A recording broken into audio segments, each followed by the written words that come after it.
Good afternoon, I'm Milton Walker with the Midday News. A special welcome if you're watching on onespotmedia.com.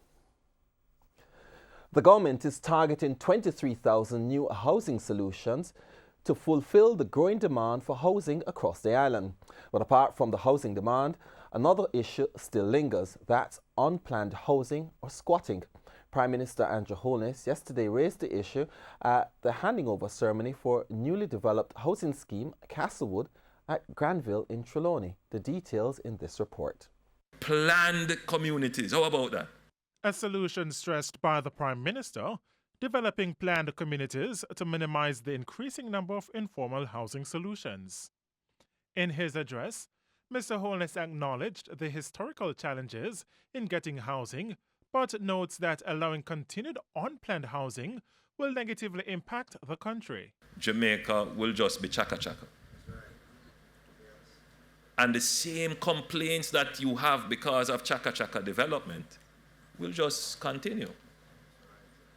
So what we have actually tasked the NHT to do is not just to build more housing, but it is to lead the development of planned housing solutions so that everyone can have a fair chance of not just owning their own home, but living in a decent community. The Prime Minister added that the government must find the solutions to control the issue. So I'm not here saying that I don't appreciate and understand why informal settlements arise, or let me put it another way, why people choose to squat. But government has to get ahead of that.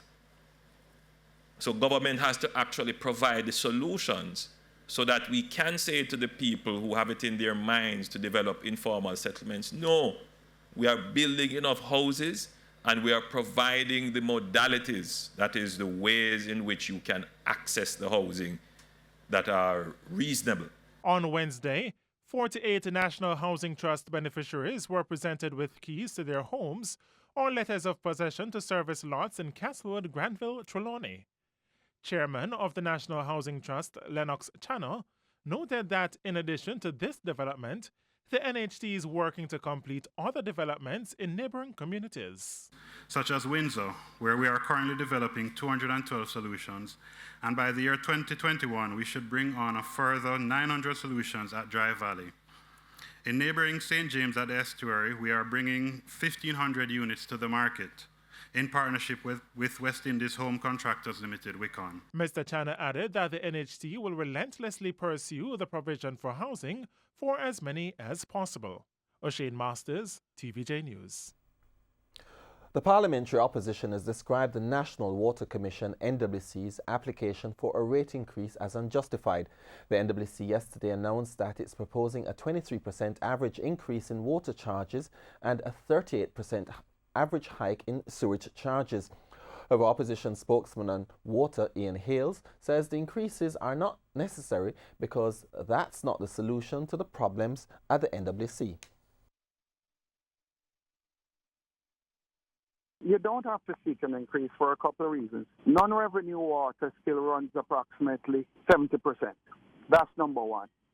Number two is with the amount of leaks that is across the country, the NWC can never be efficient. And number three is you have a heavy bureaucratic management team at the NWC. So you're faced with three things. And fourth, the NWC cannot execute its mandate because of the level of bureaucracy. Mr. Hale says consumers should not be asked to pay for the failures of the NWC. Every time the management plan fails within the NWC, they're going to seek a rate hike. You have over 100,000 customers not paying their water bill. What does that mean? How do you execute to ensure that those people pay and you don't come back to the few that are paying now, the paying customers, and seek a rate hike? I just think it's rubbish. The government is strengthening its commitment to ensure the ban on plastic takes effect January 1 next year. Government Senator Matthew Samuda gave the outline on the way forward for businesses. The details in this report. Triggering a cultural change is how Senator Matthew Samuda has described the move to ban scandal bags, plastic straws, and styrofoam containers. Mr. Samuda says the move will be done on a phased basis. It is imports that were banned as at January 1st, 2019, and production that was banned as at January 1st, 2020. So local manufacturers were given an additional 12 months to assist in their retooling process. Plastics have become an integral part of daily life in Jamaica, and officials acknowledge it will require a major change in attitude. Hence, the need for a rigorous public education program. The public education piece will start in November. It will have the requisite investment that is required.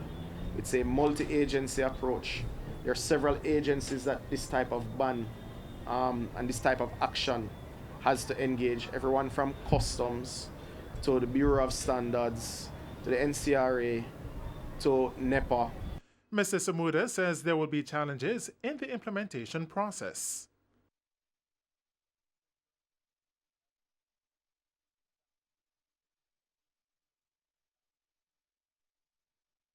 Senator Samuda was speaking at the Montego Bay Chamber of Commerce meeting yesterday in St. James. O'Shane Masters, TVJ News. Bad roads, which have been made worse by persistent rainfall over the past few months, have been making life miserable for motorists and pedestrians who live in Eastern St. Thomas. It's why Eastern St. Thomas Member of Parliament Dr. Fenton Ferguson is appealing to the relevant authorities to urgently fix the roads in the area. Mr. Ferguson, who spoke with TVJ News following a tour of his constituency, noted that significant dangers could arise if the problem is not addressed. The areas at risk for flooding, starting from Amity Hall, Audley, where there's always perennial problems relative to cut off from Portland and persons going to school in sections of the constituency, coming back to Bowling Grove, Bowden, Port Morant, Leetall. Residents are, however, fuming as they say they're being inconvenienced by work which is being carried out on the new road. They told their news team that it has been 12 days since roadwork began, but no further work has been carried out. In the meantime, residents say the alternative route is posing a challenge.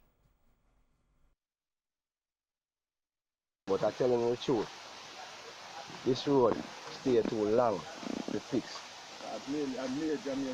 It's a major road, the school bus, the school picking them, everything crashed. Nothing. No changes. 12 days. And no work on the company road. 12 days. Look at the road. And the gully. We have to pack stone in the gully. Right now we have make a reach out to make the government know so I want some shingle to start dress back the road properly, you know. And right now this is my uncle place, you know, and them they overseas and some of them are there here and me alone there here. And right now them I say them that want people stop drive through the place because they can't see a through here, so we have to put the road because the normal road gone. It's no more. The long wait is over. The announcement by the National Health Fund, NHF, as it says significant improvements are being made to regulate the operations of pharmacies island-wide and making health cards more easily accessible. So by the end of this year, you'll be able to get your NHF card within 15 minutes right here in Westmoreland at the Sablamo Hospital. And that will be right across the board. Addressing the Rotary Club of Westmoreland earlier this week, Chief Executive Officer of the National Health Fund, Everton Anderson, noted that residents in the western end of the island should see remarkable improvements.